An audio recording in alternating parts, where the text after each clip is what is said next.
Welcome students, आप सबका फिर से स्वागत है आपके YouTube channel Solanki study point पे। और अगर आपने अभी तक इस चैनल को सब्सक्राइब नहीं किया तो सब्सक्राइब जरूर कर दें। और अपना जो है आज अपन स्टार्ट कर रहे हैं मुगल एम्पायर का पार्ट 3। अगर आपने पार्ट फर्स्ट और पार्ट सेकंड नहीं देखा है तो डिस्क्रिप्शन बॉक्स में आपको उसके लिंक मिल जाएंगे, वहां से जाके आप इसका पार्ट फर्स्ट और पार्ट सेकंड देख सकते हैं। आपको अगर पार्ट थर्ड समझना है तो फर्स्ट और सेकंड देखना बहुत ही जरूरी है, उसके बिना आपका पार्ट थर्ड है वो अधूरा रहेगा। तो स्टार्ट करते हैं दोस्तों।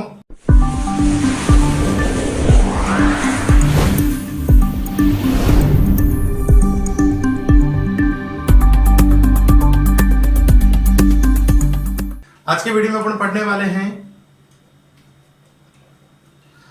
तो दोस्तों आज के वीडियो में अपन पढ़ेंगे मुगल एम्पायर के जहांगीर के बारे में। इससे पूर्व अपन ने अकबर, बाबर और हुमायूं के बारे में लास्ट वीडियो में अपन ने पढ़ लिया था। आज का अपना टॉपिक होने वाला है जहांगीर, देन उसके बाद शाहजहां, देन औरंगजेब, एंड जो भी लास्ट जो मुगल एम्पायर से जो एम्पायर के जो एम्पीरियर्स थे वो, then last एम्पीरियर is Bahadur Shah Zafar. ये अपने टॉपिक्स होने वाले हैं। तो स्टार्ट करते हैं दोस्तों जहांगीर से। जहांगीर जो है, ऐसे कहा जाता है कि जो जहांगीर का जो टाइम पीरियड था वो इंडियन जो है आर्ट है, इंडियन जो ड्राइंग आर्ट है, उस ड्राइंग आर्ट का सबसे गोल्डन टाइम हुआ करता था, ऐसे कहा गया है।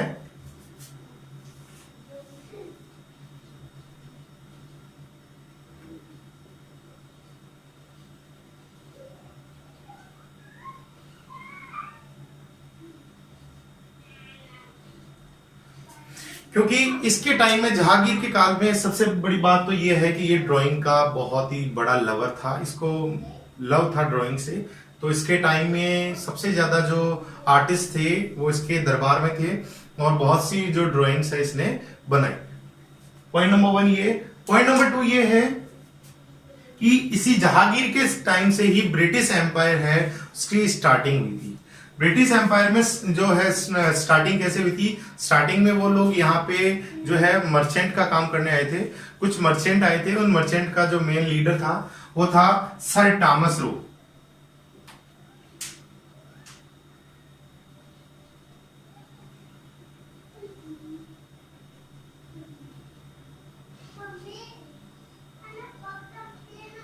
सर टॉमस रो आया था, ठीक है। 16 जो है अपने 15 जो है आप कह सकते हो 16th सेंचुरी में,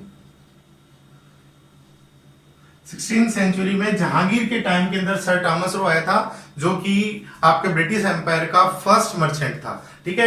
उसी से यहाँ पे आपके ब्रिटिश जो है एम्पायर की जो नींव वहां से स्टैब्लिशमेंट हुई और उसके बाद धीरे धीरे ये ग्रो करता गया और फाइनली इन्होंने जो है मुगल एम्पायर को फिनिश किया और इंडिया के अंदर ब्रिटिश एम्पायर है वो स्टेबल किया था। देन अपन थर्ड पॉइंट अपन ये देखते हैं कि इसके टाइम में इसकी एक बीवी थी, वाइफ थी, उस वाइफ का नाम था नूरजहां।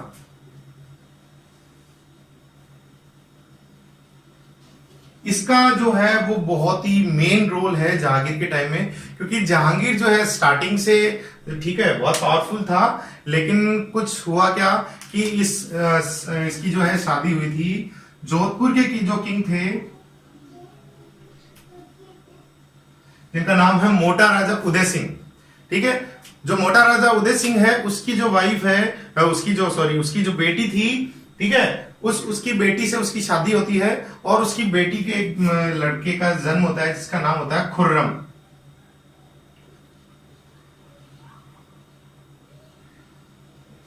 ठीक है। इसका भी आगे इसका नेक्स्ट जो जहांगीर के जो नेक्स्ट जो शाहजहां है वो शाहजहां का जो स्टार्टिंग नाम खुर्रम था, देन उसके बाद उसने शाहजहां रखा था। तो अपन यहाँ देखते हैं जोधपुर के राजा जो है उनकी लड़की होती है जिसका नाम होता है गोसाई, ठीक है। उसकी जो है जगत गोसाई नाम होता है, तो उस जगत गोसाई का बेटा होता है खुर्रम, ठीक है। उसी टाइम में क्या होता है जब इसके ये खुर्रम की जब बर्थ होता है उसी समय जो ये जहांगीर है वो एक ईरानी किंग है अली कुली, ठीक है। अली कुली एक ईरानी किंग होता है, उसको उसके ऊपर अटैक करता है और उससे जो वहां का जो उसका एम्पायर है अली कुली का, उस एम्पायर को डिस्ट्रॉय कर देता है और वहां पे भी मुगल एम्पायर स्टेबल कर देता है। तो उसकी जो पत्नी है वो थी नूरजहां, ठीक है। तो ये क्या करता है, अली कुली जो ईरानी किंग है उसकी पत्नी नूरजहां को बंदी बनाता है अपने जो है जेल में उसको डाल देता है। देन जब उसको पता चलता है कि नूरजहां है वो बहुत ही ब्यूटीफुल थी, ठीक है, तो उसकी जो ब्यूटी थी उस ब्यूटी से वो अट्रैक्टिव हो जाता है और देन ये उससे उसकी शादी हो जाती है, ठीक है। नूरजहां और जहांगीर है उससे उसकी मैरिज हो जाती है। उसके बाद जो नूरजहां है उसका नाम स्टार्टिंग में हुआ था, उसका नाम था मेहरुनिशा। जब ये ईरानी राजा अली कुली की जो है वाइफ थी उस समय इसका नाम था मेहरुनिशा। देन मेहरुनिशा से इसका नाम, जैसे इसकी शादी होती है तो इसका नाम कन्वर्ट हो जाता है नूर महल, नूर महल। और देन लास्ट इसका हो जाता है आपके नूरजहां, ठीक है। नूरजहां इसका नाम हो जाता है और फिर उसके बाद ये नूरजहां है अपना जो मुगल एम्पायर का जो है किंगडम है उसको अपने अंडर में ले लेती है। और उसके बाद जो है जहांगीर केवल एक जो है नाम मात्र का एक, ठीक है, ऑथराइज्ड पर्सन रह जाता है और पूरा अंडरग्राउंड जो है नूरजहां उसको जो मुगल एम्पायर है उसको चलाती है, ठीक है। लेकिन जो मोटा राजा जोधपुर के जो मोटा राजा थे उसकी लड़की, ठीक है, वो जो गोसाई थी उस गोसाई के बेटे खुर्रम को ये चीज जो है वो अखरी, ठीक है। उसको ये लगा कि जो नूरजहां थी वो ये चाहती थी कि आफ्टर देन जहांगीर उसका बेटा जो है वो वहां का किंग बने, लेकिन खुर्रम को ये जो है गवारा नहीं हुआ और खुर्रम ने जहांगीर से विद्रोह कर दिया। और जहांगीर को फिर ये ध्यान रखना कि खुर्रम मुगल एम्पायर में फर्स्ट पर्सन था जिसने अपने फादर के अगेंस्ट जो है विद्रोह किया था, ठीक है।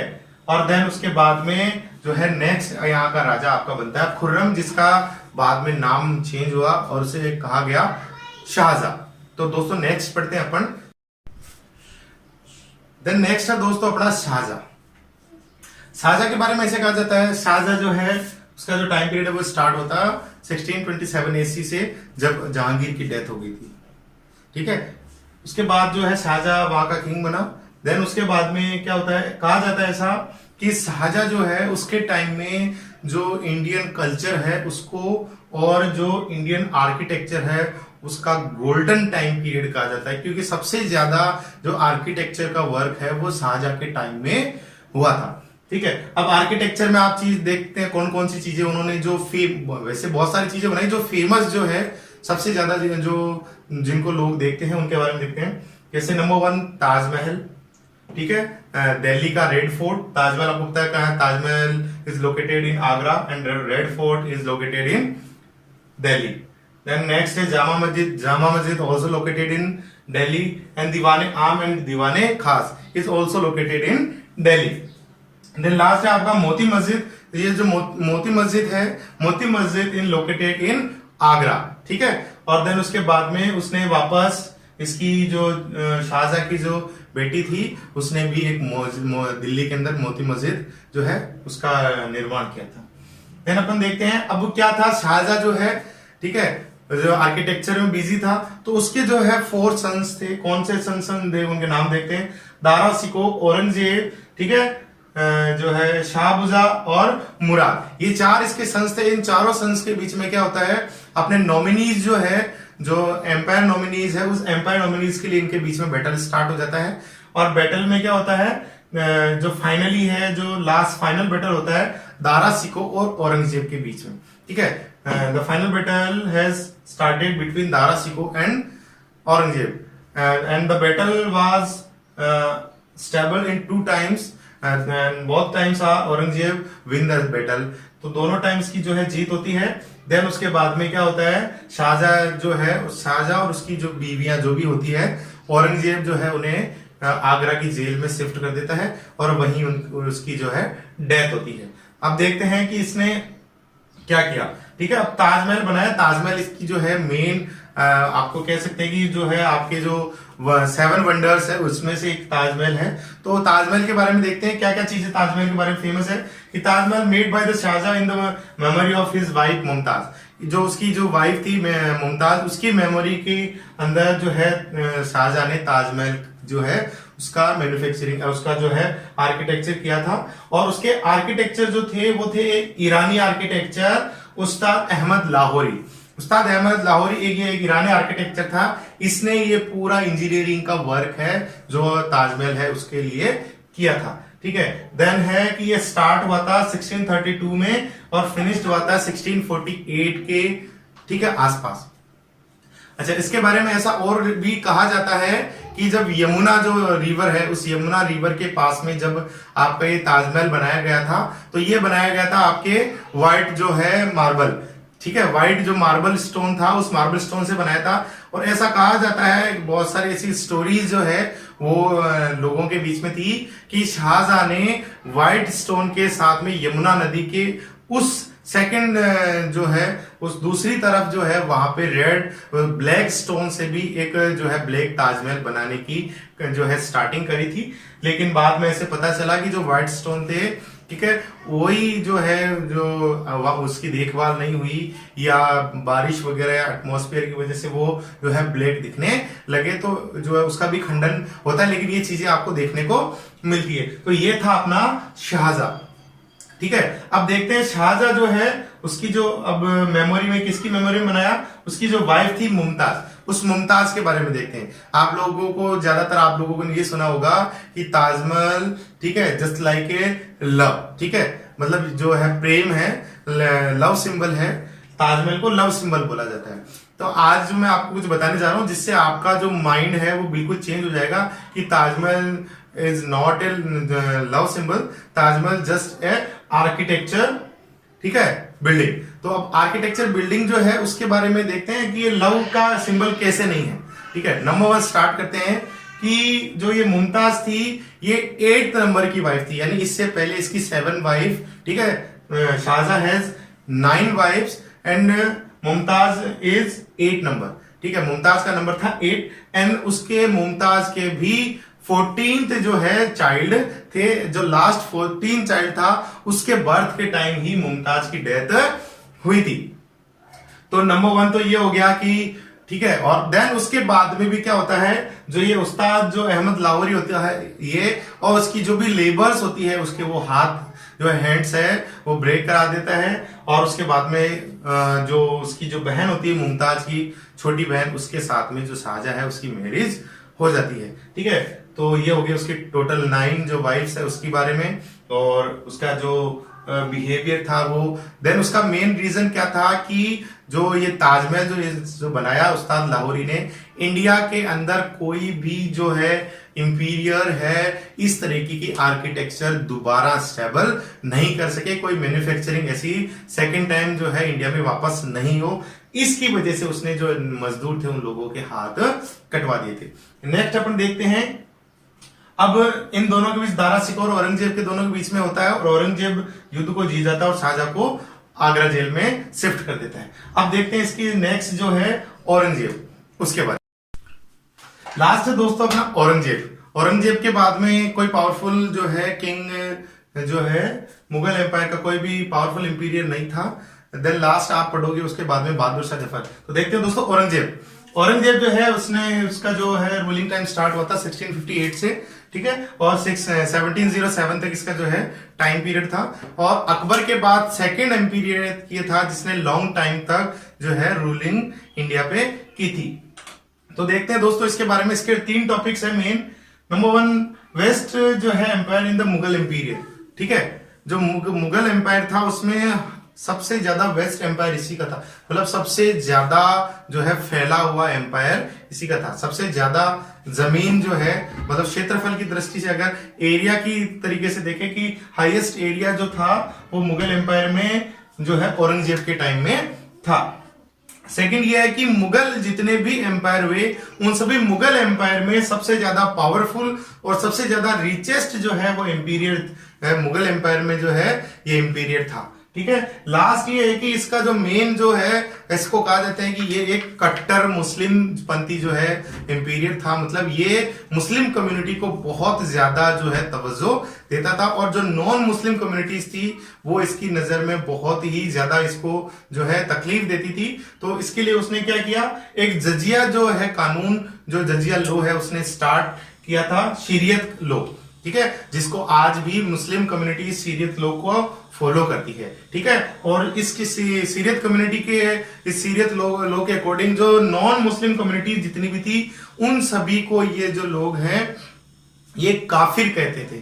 ठीक है, और जो मुस्लिम कम्युनिटी के लोग थे उन्हें ये सब जो है खुदा के बंदे कहते थे, और जो नॉन मुस्लिम कम्युनिटी के है उन्हें ये काफिर कहते थे, और ये कहते थे कि जो काफिर है वो अपनी कम्युनिटी को कभी भी नुकसान पहुंचा सकते हैं। इसलिए ये जो बंदा है ये नॉन जो मुस्लिम कम्युनिटी के जो काफिर जो लोग थे उनका धर्म परिवर्तन करवाता था और उन्हें मुस्लिम जबरदस्ती मुस्लिम बनाता था। ठीक है, तो ये हुआ इसका हिस्ट्री, और 1707 के अंदर जो है इसकी डेथ हो गई थी।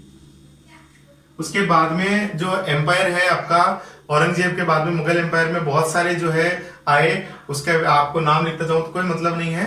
ठीक है, उसके बाद में लास्ट आपका जो था बहादुर शाह जफर, उसके बारे में अपन ने पढ़ा कि बहादुर शाह जफर जो था, इसके बाद जो भी ज्यादातर जो थे एम्पायर वो या तो अपने जो दरबारी थे, अपने जो उनके जो एडवाइजर्स थे या तो उनके अंडर में थे, या फिर बाद में जो है आपका जो ब्रिटिश एम्पायर था वो आ गया था, तो उसके अंडर में ये लोग केवल और केवल एक नॉर्मल एक किंग बनकर रह गए थे। उनकी एक पोस्ट दे दी जाती थी उनको और उस पोस्ट को ये फॉलो करते थे, उसके अलावा इनका कोई रोल नहीं होता था। ठीक है, उसको कोई रोल नहीं होता था। और इनका एक जो लास्ट जो था आपका बहादुर शाह जफर जो है जो अपनी फर्स्ट फ्रीडम फाइट हुई थी 1857 में, the first freedom battle of India in 1857, उसका जो है आपका जो बहादुर शाह जफर था